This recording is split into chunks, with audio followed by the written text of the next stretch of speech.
Du monde dehors et dans les avions. L'aéroport de La Rochelle fait le plein.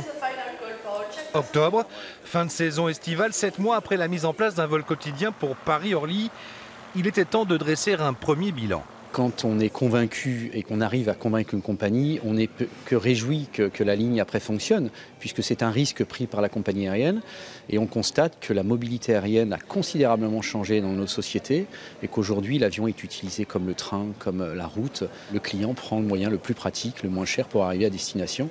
Et l'aéroport de La Rochelle tire son épingle du jeu avec cette nouvelle ligne et donc j'en suis ravi. 160 000 passagers ont pris cette nouvelle ligne. Un pari réussi pour la compagnie Air France et l'aéroport de La Rochelle, au-delà même de ce qui était prévu au départ.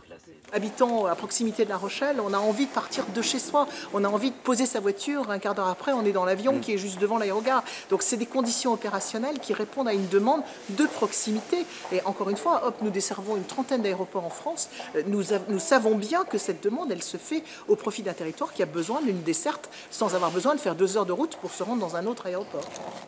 4 vols par semaine pour Orly seront mis en place cet hiver. Un argument supplémentaire pour transformer l'aéroport en un syndicat mixte avec les collectivités. Je vous rappelle qu'il y a quand même plusieurs collectivités qui sont concernées et la région qui doit nous rejoindre. Et donc le processus est enclenché pour aboutir au 1er janvier 2019. En attendant, ce matin, la compagnie Air France a d'ores et déjà annoncé la remise en service de la ligne quotidienne entre La Rochelle et Paris en avril prochain.